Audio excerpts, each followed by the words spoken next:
本期视频我们来看一下这款长度超过70厘米的中国历史上首位 F1 车手周冠宇的座驾，双鹰咔哒2025年最新发布的这辆索博 C44。本期视频除了深度评测解读之外，我们还会给大家带来4款 F1 的综合横评。这里先看基本面，索博车队和倍耐力的双授权，通过积木零件还原出的 F1 文丘里底板，印刷件轮胎轮毂，光头胎，同时也是前窄后宽。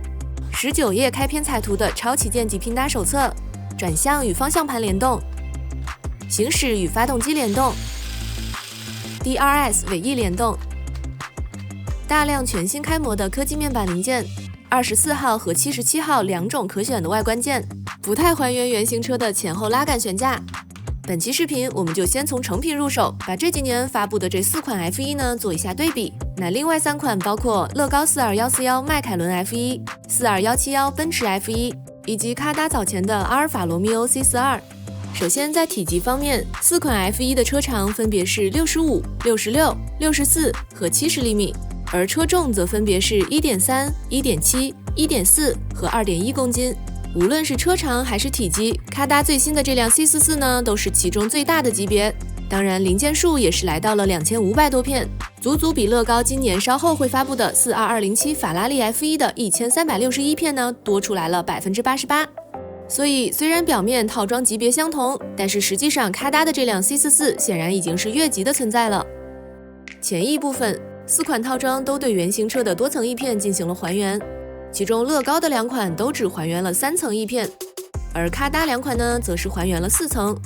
尤其是 C44 通过全新凹面科技面板的应用，让前翼呈现出的整体曲线呢也是更加的准确。而前翼两侧的端板 C44 同样也是通过全新的平面科技面板进行了搭建。前鼻部分，除了42171奔驰 F1 的前鼻末端曲线不太还原，其他3款呢都是不错的。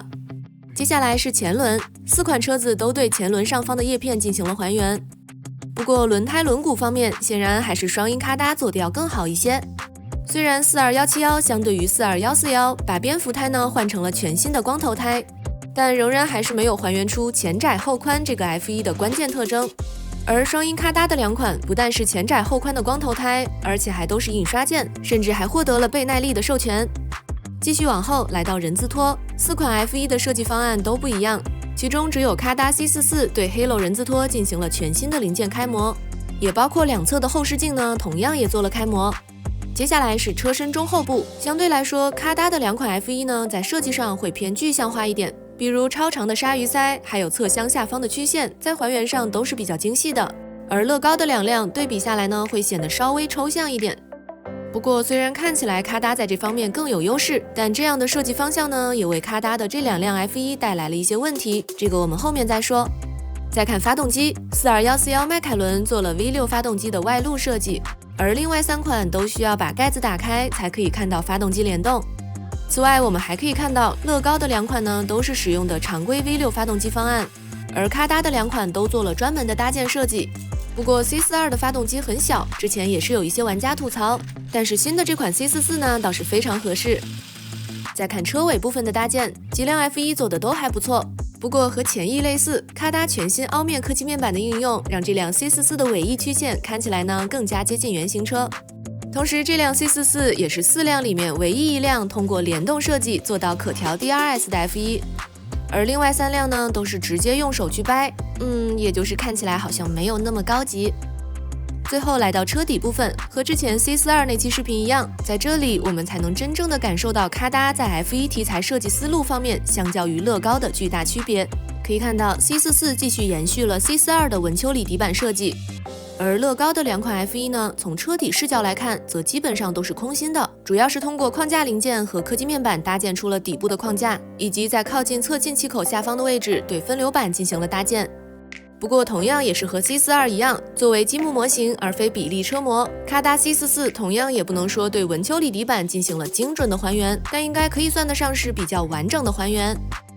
再看悬架部分，4款 F1 的前后悬架分别是前拉后推、前推后推、前推后拉以及前拉后推。不过具体到这4款积木模型，其中2款都是错误的，其中也包括这辆 C44。其实本来这辆 C44 采用了全新设计的前后拉杆悬架，但是和原型车的后悬架呢并不一致，所以还是有点遗憾的。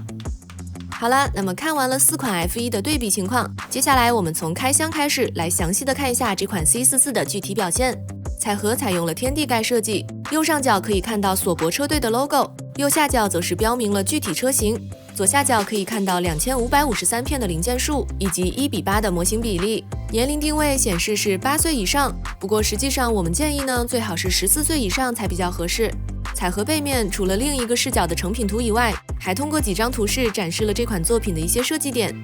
而比较特别的是，在彩盒侧面这里可以看到一张赛车的实景图，当然左边的索博车队正版授权的防伪标在这里也是可以看到的。打开彩盒，里面可以看到2个零件分盒，其中轮胎轮毂是单独的一个盒子。这2个内盒的几个面呢，也都可以拼成一幅完整的图片，感觉在设计上确实还是比较用心的。而在盖子内面这里，我们还可以看到24和77这2个车号，分别对应周冠宇和博塔斯的座驾。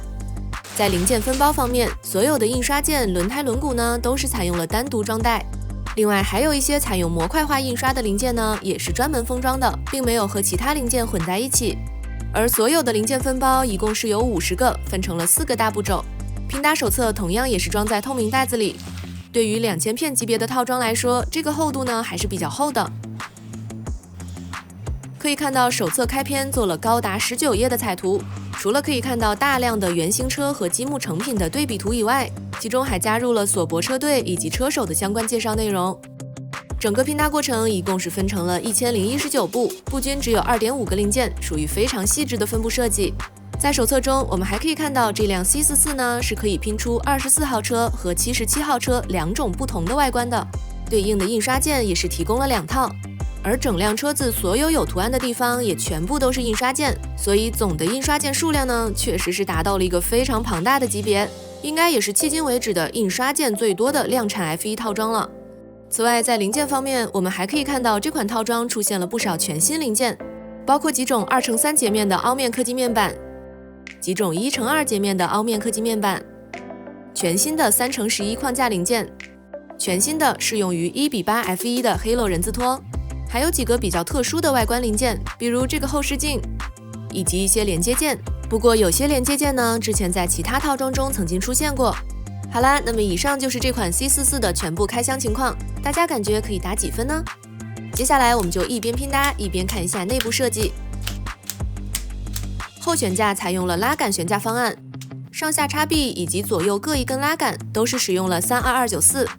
可以看到拉杆从悬挂驱动桥的上方向下延伸至车身中部，并通过 L 型摇臂零件及其他相关结构，最终连接左右各2枚小号硬避震。测试下来功能正常。具体的我们也可以看到，这是一种全新的拉杆悬架设计方案，其中比较特别的是 L 型摇臂在运动时是通过左右各一枚碳纤维十字轴去推动左右各2枚避震零件。再看动力部分，发动机动力通过前面这里的十字轴接口，经过2枚万向节以及中间的差速器以后，然后向左右2侧传输。V6 发动机的设计比较特别，在这里我们可以看到全新设计的曲轴结构，而整个气缸的长度呢是5个单位，属于一个尺寸相对比较适中的发动机方案。再看2侧气缸的 V 型角度，设计师并没有采用此前惯用的搭建手法，而是通过连接件首先搭建出梯形结构，再通过2枚砖块零件对梯形结构做进一步的固定，最终创建出了120度的 V 型气缸角度。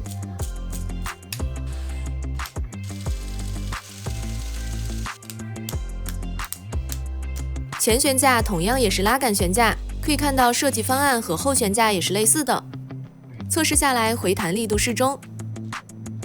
再看转向结构设计，手动动力从下面这根十字轴进入，直接通过前面的这枚12齿齿轮驱动转向齿条，并通过拉杆带动前轮转向。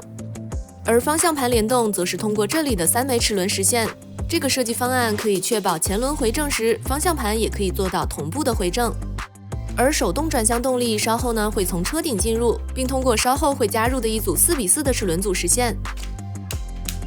到这里，整个底盘主体就拼好了。测试下来可以感受到牢固度呢还是可以的。同时翻过来，我们也可以看到文丘里底板的部分结构。紧接着在这里我们可以看到一组很长的连杆结构，稍后呢会用于尾翼升降的用途。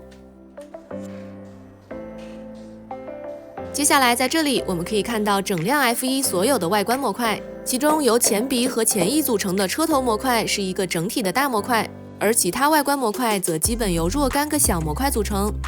同时我们也可以看到，设计师在外观搭建方面使用了不少的球头零件，用于创建外观面的角度。这种搭建方式的好处是在角度创建方面呢更加灵活，但角度固定相对来说没有那么稳固。以及在这里我们也可以看到整个前翼的多层叶片的复杂角度创建，同样也是使用了不少的球头零件。在尾翼模块中，我们可以看到 DRS 的部分结构，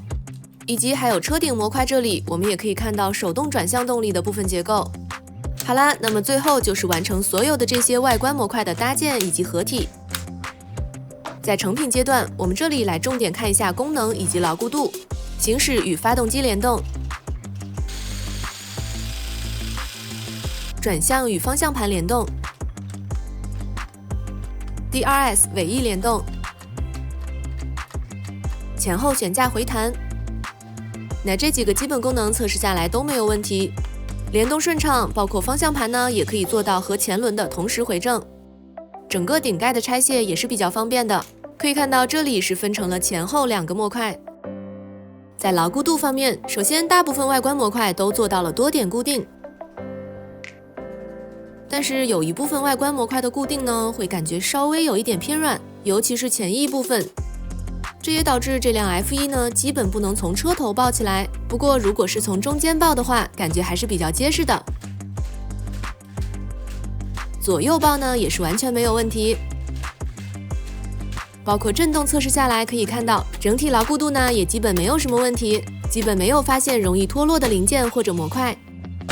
最后总结一下这款套装，在亮点方面，首先就是非常有诚意的用料，包括大量的印刷件、大量全新开模的，同时还具有很好的可复用性的体系化科技面板零件，以及还有包含19页开篇彩图的拼搭手册等等。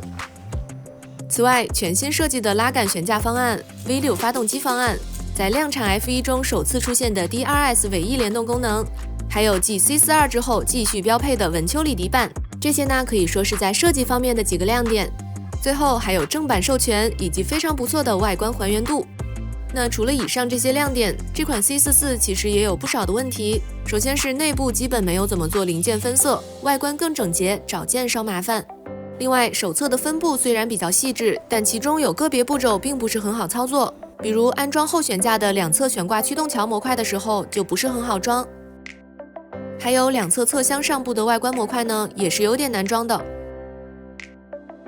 以及轮胎轮毂，因为在外表面看不到插销，所以也是有点麻烦。所以整体来说，这款套装的拼搭呢，对动手能力还是稍微有点要求的。好啦，那本期评测就到这里了，大家还有什么想看的套装，可以在评论区留言给我们哦，拜拜。